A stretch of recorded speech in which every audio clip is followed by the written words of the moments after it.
I would like to describe a field in which little has been done, but in which an enormous amount can be done. This field is not quite the same as the others in that it will tell us little of fundamental physics, but it will tell us much about the strange phenomena that occur just below our perception. In contrast to the natural philosophers of the past, the scientists of this field delve into the recesses of nature and show how she works in her hiding places. Their quest is to understand and create the imperceptible. After all, there is plenty of room at the bottom. Hello and welcome to the Materialism Podcast, an exploration of the past, present, and future of material science. This is episode 108. I can't hardly believe it. Andrew, how you doing? Doing pretty well. I've been living out of a suitcase for the past couple of weeks, and it's starting to drain on me. I think in 6 weeks I've slept in 10 different beds across a variety of different locations, and so I'm almost home, but and I'm ready to be so. How are you? Fantastic. It's summer. At the time you listen to this, I don't know exactly when it'll be, but as for me right now, we're about 1 month away from school starting again, which is always a bummer to realize. But I've been keeping busy, Andrew. I've been doing some reading. One of my favorite things to do during the summer is I spend a lot of time outside doing outdoor activities, and I love to have the earbuds in, listening to a good book. I just finished Homer's The Odyssey in preparation for Christopher Nolan's epic next year, which I'm very excited about. I read 2 books of the Dark Tower series, which were so fun. I'm currently reading The Self-Driven Child and Boy Crisis, which are sort of not like fiction, but sort of important books, I think, for me raising my family. And I've just read a bunch of really fun books lately. How about you? Anything good? You know, I haven't actually been able to do as much reading as I would have liked this summer, but I'm curious, which audiobook did you listen to for The Odyssey? I have one that's a favorite of mine. Okay, yeah, so I did one that was translated by W.H.D. Rouse and read by Anthony Heald. I don't know if this is like the best of the worst. I like dove into it, and then I realized that there's actually many different variations out there. I'm reading the Iliad next, well, as soon as my Libby, subscription comes through. It was tricky to pick because there's like poetic versions and there's like faithful to the original Greek versions. There's like abridged and non-abridged. There's modern. So I ended up picking one that is not like the 1950s one that is like the most classic to the Greek, but it's a little bit more easy to read and contemporary. I don't know if that's the move or not, but that's the one I picked. Yeah, I always hear the Fagles translation is a good one, just based on other sort of literary people I've spoken to. That's the one for the Iliad that I'm getting, is the Fagles one. Oh, okay. Yeah, that one's quite good. If you can find it. I don't know if he did the Iliad, but for the Odyssey, Sir Ian McKellen does a reading of it. It's a little bit dated, real? And the recording quality is maybe a little bit off, but he's fantastic in terms of his reading ability. I find that with audiobooks, the trouble is always that some people get almost a little bit too into it, and their interest in doing wild and crazily differentiated voices kind of distract from the overall storytelling. I could absolutely see that. Well, we have a book for our listeners to recommend today. We're actually really excited about this. There's a new book that came out, November of last year, so it's still relatively new. It's called The Material Advantage, and subtitled A Techno-Economic Look at the Past and Future of Competitive Advantage of Nations Through Materials. This book is written by a guy named Bernie Bulkin, who's an interesting character. He was a professor for a while. He served in several government roles, mostly associated with energy and sustainability in the UK. He was a scientist at BP, so he knows his stuff. And he wrote this book with the thesis as follows, that material science is underappreciated and really it has a pretty major driving role in innovation and competitive advantage when it comes to the context of, whether it's energy transition, global supply chain, sustainability. Basically, we don't give materials the credit that they're due, that they are the reasons that nations have a competitive advantage. That's the thesis. What do you think about this, Andrew? Have you taken a look at this book yet? Yeah, unfortunately, I wasn't able to get around to the later parts of the book just with all of my travel and such. But I found the thesis, which is outlined and presented in the opening chapters, to maybe be a little bit weak in the sense that there are many other factors that probably build up to providing a material advantage, and that material science as a discipline and its ability to create impactful and advantageous materials stems from many other factors. That said, it sounds like as you get further into the book, there's a number of wonderful historical anecdotes of different classes of materials there in their impact on history. And you were reading quite a few of those, and you told me they were fantastic. So it sounds like those parts are quite a bit better. And I I should have kept going. Yeah, first off, any listeners out there, I think this is a book worth putting on your shelf. And if you find chapters 1 and 2 boring, just skip them, right? Because starting with chapter 3, they get into prolonged case studies going through applications. So the first chapter, and the one that we're going to cover in today's episode, is all about food packaging. And I saw that chapter heading, and I was like, what? And then I gave it a little thought, like, well, actually, there is a pretty important materials angle. We're going to go through it. But there's other future chapters on clothes, on actually how we store and communicate information, on urban infrastructure, on lots of stuff. And we'll probably do some future episodes on those, I'm guessing. But for today, let's turn our attention to packaging food. So first off, why is this such a big deal? I love it. They start with this quote it's either attributed to Napoleon or Frederick the Great, but it says, "An army marches on its stomach," right? The logistics and supply chain. There's another, I was listening to the History of Rome podcast all summer, and they talked about this all the time too, right? You win wars with logistics. Romans were masters of logistics, feeding the army basically. And a big part of that is making sure that food's not going bad and you can feed them in all times of the year. So no surprise that food packaging itself is a competitive advantage for nations. Yeah, from my understanding, this is often falsely attributed to Napoleon. I don't think we actually have any of his writings that state this, but it's absolutely true. Uh, Earlier this year, I actually listened through a Napoleon biography, and the logistics were a big deal and a big part of it, and a big determiner of how successful a given march could be. What makes winter or northern countries so formidable is that if you don't have a way of storing food and bringing it You're along with you, toast. yeah, the main way you're going to get food is by basically pillaging villages and sourcing from farms in the countries and the regions you're marching through. But if they don't necessarily produce a lot of those, or if it's a season where you're not going to get continuous growth, this becomes a problem. It goes other ways too, though. An anecdote that I really like, or maybe just a historical fact, is that when Napoleon did his Egyptian campaign, he brought hundreds of thousands of bottles of wine to keep his men happy along the trip. So cool. Well, so this chapter's great. There's some cool history. Let's start with first, before we dive into the history, what is it, the role that the materials has to fulfill in packaging food? There's basically 4 things. First off, obviously it has to contain the product, and to do so with a specific amount, like a liter of fluid is different than a pint of fluid, right? And for recipes and for all sorts of reasons, we want a specific amount. The second thing is we got to protect from contamination. We while also preserving freshness. We want to stop damage, which typically comes from either light or oxygen, but it could also be disease, bacteria and stuff. Third, we want it to allow for transportation over long distances without breaking, like while preserving the first 2 things, right? And with the additional caveat that we don't want it to be heavy if we can help it, right? So that we can keep shipping costs low. And then fourth, which I hadn't really thought about, is the packaging also is the way whereby we convey information about the product to the consumer. This could be advertising, it could be recipes, it could be, information that way. So those are the things that we need it to do. Before even getting to the ability to convey information like recipes, it really just started quite simply.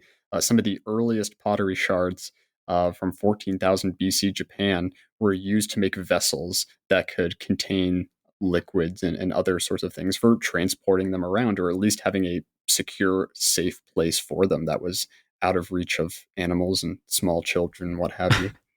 And of course, there's been over the centuries and millennia other things, right? They'll use leaves, they'll use gourds. I actually saw one account where they used animal bladders. Reminds me of an episode of Bear Grylls drinking. He used a snake skin as like a water bladder. So, Well, yeah. this is what we do with sausage. Yeah, honestly. Right. So we've been storing food that way for a long time. And then around 2000 BC, then we introduced these ideas of drying, salting, and pickling. And here it's kind of interesting because you're thinking about the food itself as a material and then doing materials processing to achieve your food packaging goals, right? Which is pretty cool. The big innovation, though, like food basically spoiled. If it wasn't dried, salted, pickled, it spoiled all the way until 1795, when finally Napoleon and the French Revolution are happening, and they've had enough of this food spoiling nonsense. So I love this. Napoleon actually had a directive as the director of his country, right? He put forward this moonshot prize. He offered 12,000 French francs, right? If somebody could come up with a method to preserve a wide variety of foods. And Nicholas Appert, he's actually a confectioner. He's not even really an inventor. He's just a confectioner, baker. What is that? Uh, anyways, he's not an inventor, but he starts to work on it, and he does so for 10 years. And at the 1806 Exposition on, food, basically in France, he's trying to sell fruits and jams and stuff. And his method of doing it is he heats them up inside a glass bottle and he puts a cork on the top. So anybody who's like preserved jams from your garden, you're like, well, duh. But it was not a well done thing back then. Nobody knew that you could do this, that you could basically combine the package and the food simultaneously and render them both aseptic through a heat treatment that would keep it sealed. But here's the thing. The government didn't give him his money. They actually didn't give him his prize money. I guess because it didn't cover a wide variety of foods. Like they also wanted meats. So he goes after it for another 10 years and figures out how to preserve meats, and he gets his prize. Andrew, any idea how much 14,000 or 12,000 francs is nowadays? I don't know. It's hard to say. I think the economics were pretty tumultuous during this time, just with post-French Revolution as well as a number of Napoleon's economic programs, but probably a couple 100,000. Yep, USD. you got it. I thought it was going to be a lot higher. It's only about 300K today, but still, you'd think that Nicholas Appert would have been like riding high, but it came with some strings attached. First off, they gave him the prize, but they said, you can't patent it, basically. This has to remain, something that could benefit all the French people. It's sort of in the spirit of the French Revolution, right? So he can't take out any patent on it. But he did publish it, and so he has a book where he's published this. And because he couldn't get a patent on it, he couldn't successfully build a business around it because competitors could just jump in. So believe it or not, this guy dies in poverty. The dude who revolutionized food preservation couldn't actually make money off of it.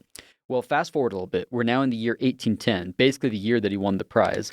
There's an English guy named Peter Durand who's visiting France, and he meets with a dude named Philip Gerard who's trying to take this idea and do it himself, but in cans. So it was Philip Gerard's idea to put them in metal cans.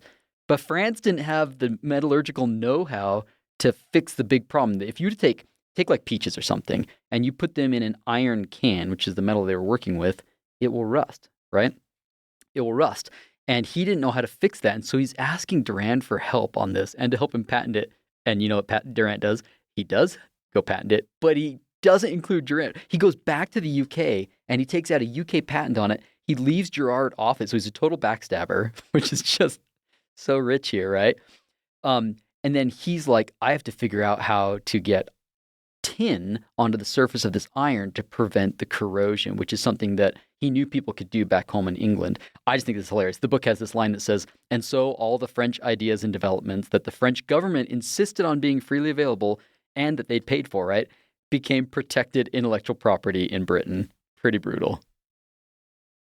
Yeah, I mean, given their rivalry, it kind of makes sense, and it was possibly on Gerard for not being a little more careful with working with someone who has historically been an enemy of France. But this goes to the book's thesis a little bit. Britain was a much bigger industrial powerhouse, and that enabled them to take certain ideas and make them a reality in a way that France couldn't at the time. Yep, bingo. Anyway, so Durand gets this, and like the same year that he patents it, he basically sells it right away to two dudes named Donkin and Hall for only £1,000, which again, like, it was a lot at the time, but like, this is a pretty major invention. But those dudes were experts in the so-called tinning of iron, which is, for our material science fans, we get excited about this. The process of applying tin to that surface of iron is what allowed them to prevent corrosion. So within a year, they're selling to the British Army and Navy. By 1818, only 6 years later, now there's 40,000 pounds of food on their ships. And what's wild is in 1818, they go to the U.S., and they take out a patent on the exact same thing, which is hilarious. I guess like prior art search is not then what it is now. It reminds me of the whole dilemma between the United States and China, where we're constantly accusing them of patent infringement, but basically the U.S. did the exact same thing to Britain right here, which is pretty slick. And then what's even wilder, if you look at 1825, Thomas Kensett and his father-in-law, Ezra Daggett, they did the same thing. They took out another U.S. patent on the exact same thing. So clearly prior art was not being that well protected, but you can't argue with the results. From Kensett's company, here's an excerpt from the book. So this is a testimonial, and I think this just goes to show how revolutionary this canning was. So this came from a ship company that used their canned goods. It says, "This is to certify that I took on board the packet ship Columbia 2 cases of fresh beef and 1 case of chickens prepared by Daggett and Kinsit in New York. They remained on board during our voyage to Liverpool and back again to New York. Then they were opened in the presence of Captain Brown and other gentlemen of the Fulton House and found to be fresh and good. And we have so favorable an opinion of fresh provisions put up as above that we shall hereafter take them on aboard of all of our ships." And it goes on to say, like, it says, "We found them as sweet as any provision we ate." And they were just shocked. They couldn't believe that this was actually possible. So you can imagine what this starts to unlock, right? This has clearly military applications, but not just military applications, but settlement, right? At the same time, you got to realize only a few countries had this. The UK, France, and England. They were the only ones that had this massive competitive advantage. And it's happening right at the time where the westward expansion in the United States is happening, right? Kinsit, for example, the dude we just read about, he died at 43 of consumption, total bummer. But his son, who was 15, I have a 14-year-old and I can't imagine him starting a business. But this dude already had a cloth business.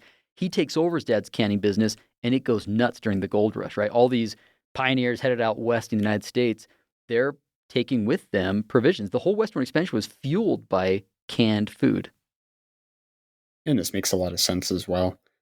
I mean, just think in the cases of past military campaigns where plundering or just seizing it from other places was kind of the way to go in terms of getting your food, westward expansion, that wasn't necessarily as much of an option, Yeah. especially when there weren't as many established settlements out in that area. And so that became more of a necessity. And it makes a lot of sense from a naval standpoint, too, where your voyage could take you who knows where Dude, for months. yeah, who knows how long either. And the ability to have that is probably just a major game changer. Something I'm thinking about a lot here as you're telling these stories, especially comparing it to the situation with technological materials development today, is how important the flow of information was. A lot of these competitive advantages and economic advantages in terms of being able to patent things were due to restrictions in the flow of information. Yep. If nobody else had access to the information to produce these materials, or even knew that you could, you had a significant advantage. And I wonder how that has changed today, where it's much easier to share information and much harder to keep information private. Absolutely.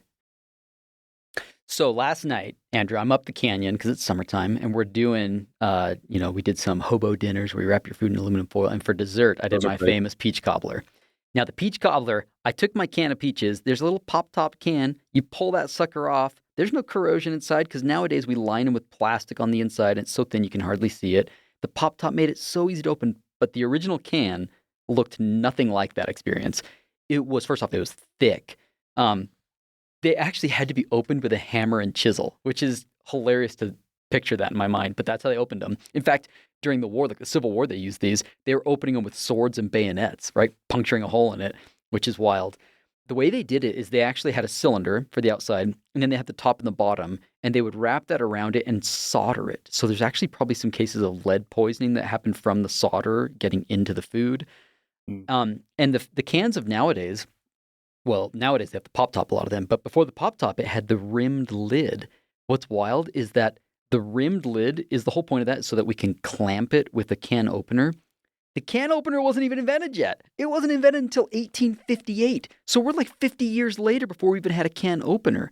And that first one was really just like a knife with a longer stick. The modern day can opener with like the little wheel and the crank that you turn, that didn't show up until 1870, which is wild. And it hasn't really changed in 150 years, which is totally crazy. Similar with the bottle cap, right? That shows up in 1892. Again, the interior back then was cork instead of plastic, but it allowed them to seal beverages with an easy to pop off top. So there's been some cool innovations in the packaging. Maybe one of the biggest, though, was the idea of using paper as a packaging for food, right? And this first showed up, like paper was not always cheap. There was a time in our timeline where paper was very expensive. Once it started to become cheap, then, like the whole fish and chips wrapped in newspaper became like a thing. But that won't preserve it, right? If you want to preserve it, that's trickier. So we first saw in the 1870s in Sweden the rise of cardboard, right? The craft process basically allowed us to work with thick, stronger paper that doesn't get bleached, and you can make it a packaging material. Not surprisingly, like the shipping and railroad companies were big enemies of this, right? Because they get paid by the pound. And if you used to package stuff in wood crates, they were not happy about the idea of cardboard, corrugated cardboard, right, where it's mostly air coming along. So they were not fans of this, but you can't fight progress, right? It's a better product, so it eventually wins out. But also paper bags show up around this time in the 1850 to 1900. Believe it or not, flour and stuff you used to buy was all stored in cloth bags. And so it was a big deal to introduce paper bags that could serve that purpose. There's a lady that's interesting. In 1868, her name's Margaret Knight. She's the one who invents the flat bottom glued paper bag. So if you go to the store and you buy your goods and you're like paper or plastic, if you put it in paper, that basic design, 50, 60 years ago, this Margaret Knight lady invents, and she's this amazing inventor. Her first invention was at the age of 13, where she'd actually built some scale model, patented it, and then later went on to actually successfully defend her invention from some dude who tried to steal it. So cool, right? Anyways, now you've got paper bags. You can start to put dry goods into that. So grain and stuff like that, you can store those in paper bags. Pretty awesome. Kellogg's cereal, 1906, was one of the first ones to do it. But that doesn't fix the problem of liquid goods, right? Liquid goods was a harder problem to solve. And this actually gets solved by another Swedish guy. This is, let's see, I didn't say another. And this actually gets solved by a Swedish guy named Ruben Rausing, right? So he's in Colombia, and even though he's Swedish, he's in Colombia studying, and he sees the opportunity for self-service grocery stores, which is honestly all any of us have ever known.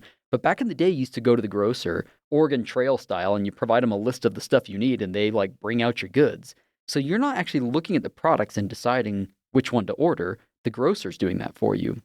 And this dude realized like, oh, self-service groceries have a real opportunity. And some stuff like dry goods they were ready to go because of the packaging. You could print right on it. In fact, the very first case of packaging on it was the Smith brothers. They trademarked, right? This is the first time trademark shows up in the late 1800s on cough drops because they wanted to prove that their stuff was the real one and not somebody else's. Kellogg's cereal starts doing the same thing. If you've seen a box of Kellogg's, that special script that they have, that was to tell consumers that it's the original and not a counterfeit.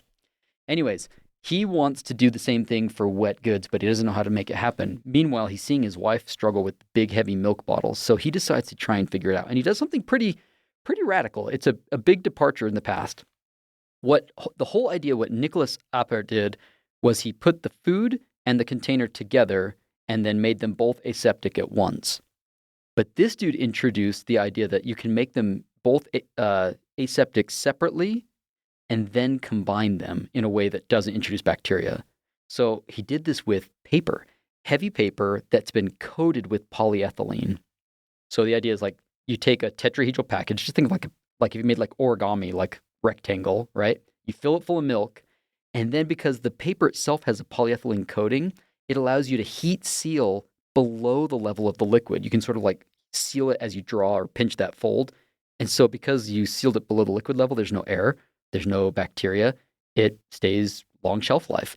Now, I don't really like to drink warm milk, like shelf-stable milk's not my favorite thing to drink, but other stuff is fine. Soups and all sorts of things that we could never seal before in paper, all of a sudden we could start to seal in paper. But based on your notes here, it looks like it took quite a while for it to actually commercialize. It took around like 10 years almost to build up the machinery. It seems like it took quite a lot of patience there to actually get something that could be brought to market. Yeah, absolutely. Real lesson here for companies that it's worthwhile to do these investments in R&D. It might take some time up front, but it can pay big in the long run. This company had massive success, right? They made their first tetrahedral container in 1952, but by 1959, they had made $1 billion. By the 70s, 10 billion, 20 billion. By 86, 40 billion. Just massive company. Tetra Pak is now everywhere. You may not know it by that name, but you have used Tetra Pak gazillions of times in your life. It's actually I've seen the logo. Yeah, it's kind of a sad deal, though. By the 90s, they were actually fined in a pretty massive monopoly lawsuit by the European Union, 75 million ECUs, whatever those are, right?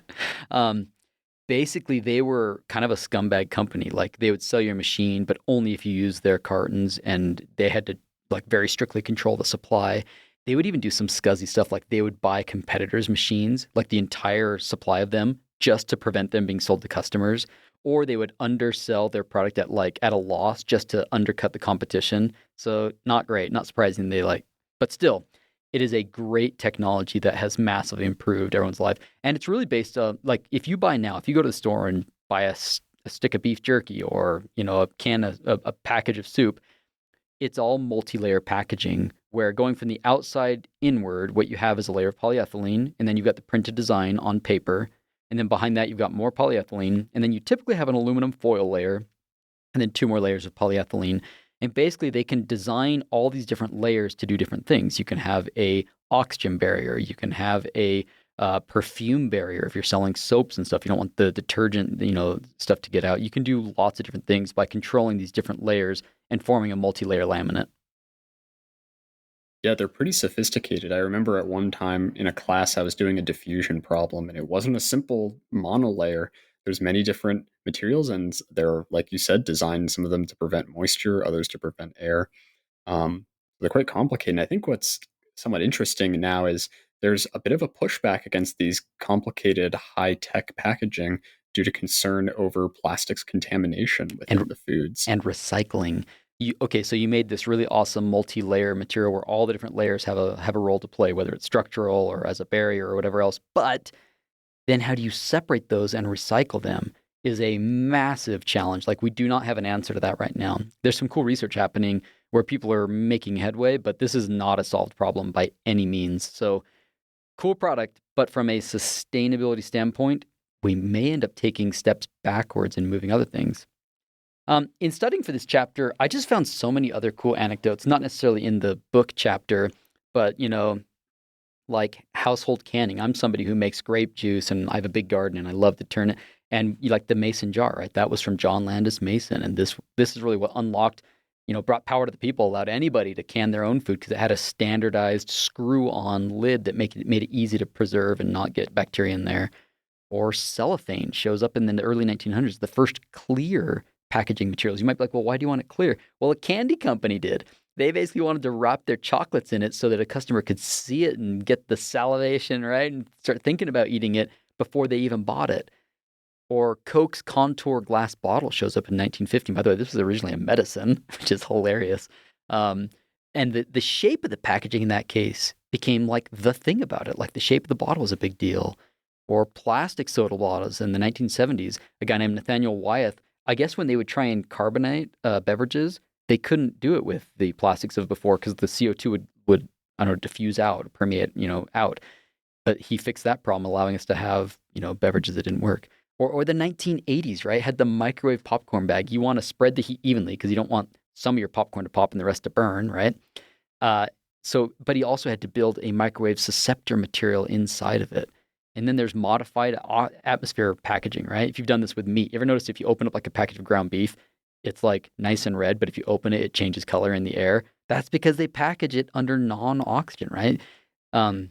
So all sorts of cool things are out there that aren't necessarily in the book that really point to the innovations in materials for the food packaging industry. Yeah, going across the examples, it's also really interesting to see the transformation in terms of the reasons for wanting to invest. First, it was just the ability to transport and simply preserve food. But later on, it starts to become a key aspect to brand identity, to the ability to show certain products or to ship certain products in different types of packaging as well. And also the ability to advertise in a certain way. Well, we hope you've enjoyed this episode. If you are of a mind to give it a read, I think this book's worth it. The Material Advantage by Bernie Bulkin. I think it's worth putting on your shelf. And while we're talking about reading, can I just do a quick plug for those of you that like to read magazines? I've got a great one to recommend. I want to reintroduce The Bulletin as the American Ceramic Society's magazine. Obviously, they're a sponsor of our show, and we love them for it. The Bulletin's a great magazine, right? If you get a membership to the American Ceramic Society, it doesn't just give you access to the Bulletin magazine, but it's your passport to connect with thousands of ceramic and glass material science experts across academia and industry worldwide. And the Bulletin is where a lot of that gets shared, right? They share perspectives and insights, whether it's from students or emerging professionals, all the way to seasoned experts in the ceramics and glass materials. Yeah, and the June-July issue is all about constructing for a changing climate. This is a big issue, and it's going to continue to be so. And if you want to read all about it, you can go to ceramics.org/materialism to unlock full access to the bulletin with a free Acers membership. And you can check it out and learn all about how ceramics and glass processing is changing in response to greater demand for conservation. The Materialism podcast is also sponsored by Materials Today. You can visit materialstoday.com to stay up to date on the latest happenings in the material science field and read some of the fantastic articles that they've published. You can also head over to elsevier.com to find out more about their journals, books, conferences, and related programs.